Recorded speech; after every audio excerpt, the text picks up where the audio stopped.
Tamara LaRue was 15 years old. She was a troubled teenager. And one day, she took a gun her mother had and put it against her chest, and she pulled the trigger. Her body was rushed to the hospital, but she said her soul went somewhere else. I was convinced that there was no way to live a completely happy life. And if I couldn't live happy, I didn't want to live at all. It began with a divorce, a broken home. And I believe that through that, my mentality began to form and began to develop a sense of rejection because I didn't understand. I was a small child and didn't understand adult things. And so I felt the breakup was all about me. That sense of rejection just really grew. I began to perceive myself as a burden to other people. And so I would take little bitty comments that were relatively insignificant. I would make it into a really big deal. Those little seeds in my life, I began meditating on over and over. And as I grew, the rejection began to grow. What is wrong with me? And so I believe that the only answer for me was to end my life. I walked to my mother's room thinking I don't want anyone to see me because I'm so determined to end my life, to end the void, to end the suffering, to end the loneliness, that nothing was going to stop me. I began crying out and I began screaming out to God, God, forgive me. And the gun went off. Well, she's written a book called Delivered. Tamara LaRue is here with us. Hey, it's good to see you. Thank you, Pat. It's a tremendous book. Thank you. That was a 38 Police special. Yes. Your mother had in her drawer. I understand a voice said to you, don't shoot your face. It did, Pat. When I was headed on my mission, I was so determined not to live. And when I held the gun initially, I placed it up to my head. And a voice spoke to me and said, remove that from your head and place it at your heart. And I argued with this voice, and I said, no, because I'm going to complete this mission that I had started with. And so all of a sudden I get a vision of what I would look like if I was, to some bizarre reason, survive that. And then I got a vision of what I would look like, and I felt a compassion for my family. And so I listened to the voice, and I removed the gun from my head, and I placed it down at my heart. You pointed to your chest. You had it straight going down this way into your heart. I did. I knew where my heart was, and so I took the gun, and I aimed it directly for my heart because I was not going to miss. And I wanted that gun to send me into eternity because I was so desperate for my pain and my suffering to end. So you pulled the trigger and there was a loud bang, and then what happened? Pat, when I pulled that trigger, I knew my body was dying. I felt the blood rushing through my lungs. Death gripped my body. I became blind. I became deaf. And as my soul left my body, I began traveling faster than the speed of light. And I began falling and falling and falling. And all of a sudden, this explosion happened on the inside of me. It was as if there was like a sulfuric type acid burn that consumed me in every way. It was so hideous and terrifying. There are no words to describe the level of pain and the type of burn that I was experiencing. What was it? It was hell, Pat. It was what the Bible describes as hell. It was the fire of hell. And when I looked around, not only was I in a place of death, but I now had become death. I was no longer in a place where there was peace. I was in a place of total torment. Were you terrified? I had become fear. Oh, you've become fear. I had become a being of fear. You know, the Bible describes that death is the absence of God. Yeah, yeah. And so in the absence of God, in the absence of anything good, your soul actually transforms into a being of fear, which is the opposite of love. So my being, my person, turned into a being of fear, a being of pain, a being in total isolation. There wasn't anybody else around you. Pat, I could look out and I could see thousands, millions of people that were all around me, but I was unable to communicate with them. Was it like a lake? Was it molten? It was like I don't know that it was like a lake. There was it's hard to describe. I guess you could say it was a lake. It was a huge sea of people. Yes, and there were many, many chambers that were all around me. And all of the people that were there were in the same formless being, screaming out in agony, in total terror, in a hideous scream. Then there was no end to it, Pat. There are no words to describe how horrific this was. They were screaming in agony. They were screaming in agony, and because they had become total beings of death. Yeah. And that's hard for the physical mind to understand those things. But when I would look at it, I remember looking at an individual, particularly, and they were as close to me as you are. And when I saw them, Pat, I knew everything about them. I knew every sin they had committed. I knew my knowledge about their life was completely full. I knew everything they had done wrong. I knew their thoughts. I knew their emotions. I knew the will. I knew everything I could think upon. My wisdom was in its fullness. It was like a Harvard degree instantly, you know. But it didn't matter. It didn't matter. In that hideous state of a burning torment, the only knowledge that mattered was that Jesus Christ was Lord. And here I am in this state of agony, indescribable agony, and the only thing that mattered was that I never surrendered to the lordship of Jesus Christ. Was this like regret in your mind as part of that fear? Absolutely regret. There was so much regret and shame and guilt that I had believed a lie and that I had believed the deceit.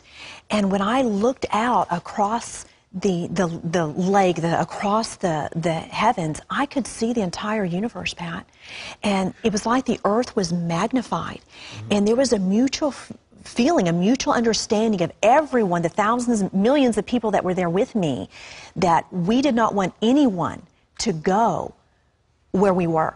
We wanted people to go back to earth and warn everyone, don't believe the lie, do not be deceived by your enemy, do not come here. Is that in your mind prior to this that ever could have seen anything as horrible as that? No, no. Never. And now I read the Bible and I see the Bible, how it describes hell. Yeah. And I look at my experience, and there are no words to describe what I experienced, Pat. Was there any end to it for these people? No, there was no end. No end? No end. And you could look across the Gulf Expanse, and you could see heaven. You could see the peace, the joy, the love, the wholeness.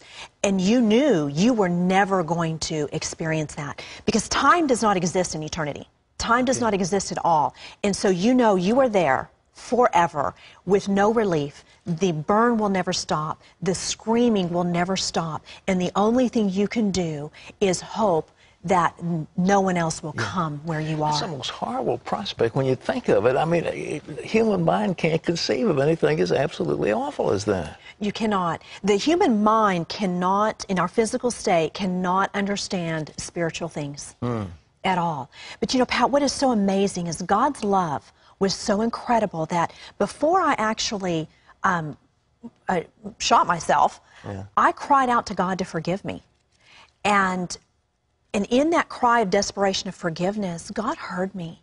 And He is so faithful to His word and to His promise that in my screaming and in my agony and in the revelation of what I experienced, God came down from heaven, and this hand scooped me up, Pat, and picked me up.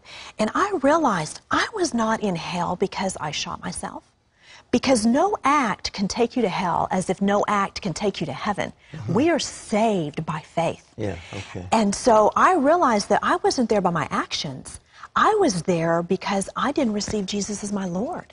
And so when this hand picked me up and took me over the vast expanse, took me over that Gulf Fix, and it's huge. But to God, it's just like a simple, But that's a what simple Jesus dividing said line. in the parable. There's a great gulf between us fixed. Yes. And there was a great gulf. A great gulf, and it was of nothingness. Yeah. Dark, just nothingness. And when I went over that, and I entered into God's presence, Yeah. Pat, now, you can't describe God's presence either, but it was love. And I had now left a place of death and torment and darkness. And now I had entered into a place of love and light. And I experienced God's wholeness. I experienced His grace and His mercy. And there was unity with Christ that is indescribable. My pain was gone. My torment was gone. And I was in this presence of total wholeness. And you could see the lights, the beauty of the stones and the lights reflecting in heaven. And the very sight of them was rejuvenating and just energizing. And they it was were communicating magnificent. with each other. The people were talking. Oh yes, walking they were all communicating. However, I was restricted. You were. I was not allowed to take part in any of that. Although I knew that was going on and although I saw those things, I was not allowed to take part of that or to see many things in detail. There was many things understood, and the knowledge was free and wisdom was free. And so as I traveled over the heavens and I was cleansed of my sin, and I came back, and you know, there are, in the spiritual world, you're not confined to the restrictions of the physical world. And so I came right back into the roof of my home, and they laid my body, the vessel of God laid my body back, my soul back into my body. And when He did that, I instantly could see and hear again. And I knew at that moment that I was surrendering to the Lordship of Jesus Christ. And I knew that whatever I was facing, the stigma of suicide, the stigma of everything that I had to face, was going to be okay. Would you come back in? Was it an operating room? You came back into your home? No, I came back into my home. You did? I came back into my home because when I had gone in there, I was isolated. Nobody knew that I had gone in there alone. So I don't know how long exactly I was out of my body, but when I had come back, that was when I had called for my mother to come and help me, and that was when she called the ambulance. But when the ambulance got there, they even asked my mom, "Are you going to even bother to take her to the emergency room?" Because I was gray. I had the pallor of death on me, and they thought that I was fading into death, but what they didn't realize is I had already been dead and had just come back. And so within a matter of a few hours, Pat, I had gone from, "Are you going to bother to take her to the hospital?" They did their work on me in the emergency room. Then they took me into ICU. And by the time they got me to ICU, they're like, "There's nothing wrong with her." And they put me into a regular room. My recovery was just miraculous. Well, did you hit the heart? I mean, did your bullet hit the heart? I missed my heart by less than 1/4 of an inch. And I understand with a .38 caliber gun that should have just shattered my heart completely. Well, according to your book, the attendants, and when you were lying there, they weren't too complimentary. They were complimentary. They're a little suggestive. They were. It was quite humiliating. Here I was going through a situation that is humiliating in itself. Yeah. You know, being in a state of emotional just despair, and then I had gone in there, and the emergency crew were just, you know, making sexual innuendos and just, you know, having fun. And to them, it was just work. You know, they were just working. Did they know you were alive and hearing all this? Oh, I was very coherent. I mean, they were looking at me for a response. Yeah. And my response was just, you know, I kind of smiled like, "I can't believe you're saying this." You know, but that was part of, God used that, Pat. He works all things for our good. Sure. And He used that to show me, "Tamara, you have got to not be afraid of people. There is only one fear you should have, and that is a reverent fear for me." And you were 15 years old. I was 15 years old. What's happened since?